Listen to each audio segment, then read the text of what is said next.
ಎಲ್ಲರಿಗೂ ಶುಭೋದಯ. ಇಂದಿನ ಮುಂಜಾನೆಯ ಮಾತಿಗೆ ಎಲ್ಲರಿಗೂ ಸ್ವಾಗತ. ಆಸೆಯೇ ದುಃಖ. ಈ ಜಗತ್ತಿನಲ್ಲಿ ದುಃಖವನ್ನು ಅನುಭವಿಸದ ಹೃದಯಗಳೇ ಇಲ್ಲ. ದುಃಖವನ್ನು ಅನುಭವಿಸದೇ ಇದ್ದರೆ ಅದು ಹೃದಯವೇ ಅಲ್ಲ. ದುಃಖ ಎಲ್ಲರಿಗೂ ಆಗಿದೆ.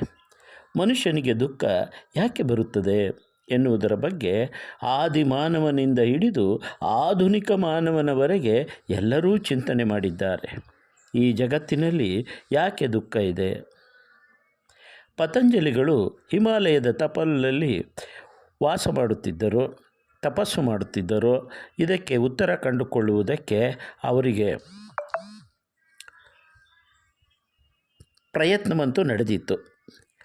ಶಂಕರಾಚಾರ್ಯರು ಕೂಡ ಹಡೆದ ತಾಯಿಯನ್ನು ಬಿಟ್ಟು ಇಡೀ ಭರತಖಂಡವನ್ನು ಪಾದಯಾತ್ರೆಯ ಮೂಲಕ ತಿರುಗಾಡಿದ್ದು ಇದಕ್ಕೆ ಉತ್ತರ ಕಂಡುಕೊಳ್ಳುವುದಕ್ಕೆ. 12ನೇ ಶತಮಾನದಲ್ಲಿ ಶರಣರು ಒಂದೆಡೆ ಕೂಡಿದ್ದು ಕೂಡ ಈ ಪ್ರಶ್ನೆಗೆ ಉತ್ತರ ಕಂಡುಕೊಳ್ಳುವುದಕ್ಕಾಗಿಯೇ ಆಗಿತ್ತು. ದುಃಖ ಯಾಕೆ ಎಂಬ 4 ಅಕ್ಷರಕ್ಕೆ ಅರ್ಥ ಹುಡುಕುವುದಕ್ಕೆ ಬುದ್ಧ ಸಾಮ್ರಾಜ್ಯವನ್ನೇ ತೊರೆದ. ದುಃಖದ ಜೊತೆ ಯಾರು ಬರುತ್ತಾರೆ? ನೀವು ಎಷ್ಟೇ ಆಸ್ತಿ ಮಾಡಿದ್ದರೂ ನಿಮ್ಮ ಮಕ್ಕಳು ಆಸ್ತಿಯಲ್ಲಿ ಪಾಲು ಕೇಳುತ್ತಾರೆಯೇ ವಿನಃ ನಿಮ್ಮ ಪಾಪದಲ್ಲಿ ಪಾಲು ಕೇಳುವುದಿಲ್ಲ. ನೀವು ಸಂತೋಷವಾಗಿದ್ದಾಗ ಇಡೀ ಜಗತ್ತು ನಿಮ್ಮ ಜೊತೆ ನಗುತ್ತೆ. ಅಳುವಾಗ ನೀವೊಬ್ಬರೇ ಅಳಬೇಕು. ಸಂತೋಷಕ್ಕೆ ಸ್ನೇಹಿತರು ಬಹಳ ಇದ್ದಾರೆ, ದುಃಖಕ್ಕೆ ಯಾರೂ ಇರುವುದಿಲ್ಲ. ಸುಖದಲ್ಲಿ ಎಲ್ಲರೂ ಇದ್ದಾರೆ, ಕಷ್ಟದಲ್ಲಿ ಯಾರೂ ಪಾಲು ಕೇಳುವುದಿಲ್ಲ.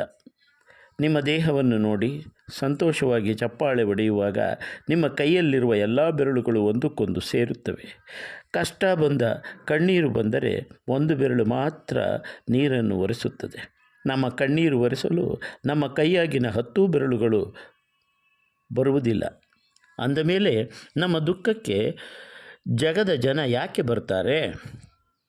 ದುಃಖ ಎನ್ನುವ ಶಬ್ದವೇ ವಿಶಿಷ್ಟ.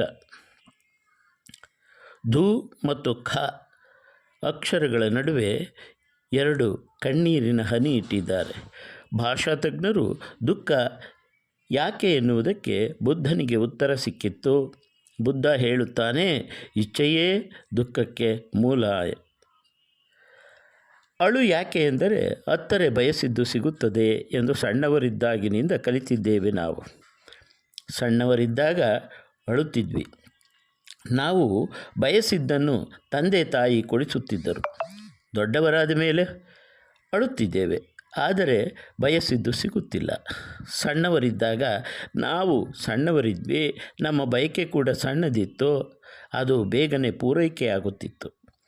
ಆಗ ನಮ್ಮ ಬಯಕೆಗೆ ಜಗತ್ತು ದೊಡ್ಡದಿತ್ತು. ದೊಡ್ಡವರಾದ ಮೇಲೆ ನಮ್ಮ ಬಯಕೆ ಕೂಡ ದೊಡ್ಡದಿರುತ್ತೆ, ಅದಕ್ಕೆ ಅದನ್ನು ಪೂರೈಕೆ ಮಾಡಲು ಆಗುತ್ತಿಲ್ಲ. ನಮ್ಮ ಇಚ್ಛೆಗೆ ಜಗತ್ತು ಸಣ್ಣದಾಗಿದೆ. ನಾನು ಅಂದುಕೊಂಡ ಹಾಗೆ ಎಲ್ಲವೂ ನಡೆಯಬೇಕು ಎಂದು ಬಯಸುತ್ತೇವೆ, ಆದರೆ ಜಗತ್ತು ಹಾಗೆ ಇಲ್ಲ. ಇದನ್ನು ಮನುಷ್ಯ ತಿಳ್ಕೋಬೇಕು. ಜಗತ್ತಿನ ಇಚ್ಛೆಯಂತೆ ನಾವು ಹೊಂದಿಕೊಂಡು ಬದುಕಬೇಕು.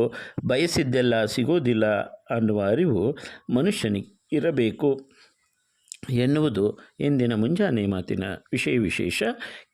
ಕೇಳಿಸಿ ಸಮಾನ ಮನಸ್ಕರಿಗೆ ಇದನ್ನು ಕಳುಹಿಸಿ. ಸಬ್ಸ್ಕ್ರೈಬ್ ಮಾಡಿ, ಶೇರ್ ಮಾಡಿ, ಲೈಕ್ ಮಾಡಿ. ಒಳ್ಳೆಯ ವಿಷಯಗಳನ್ನು ಎಲ್ಲೆಡೆ ಹರಡಿ. ಕೇಳಿದ್ದಕ್ಕೆ ಧನ್ಯವಾದಗಳು. ನಮಸ್ಕಾರ.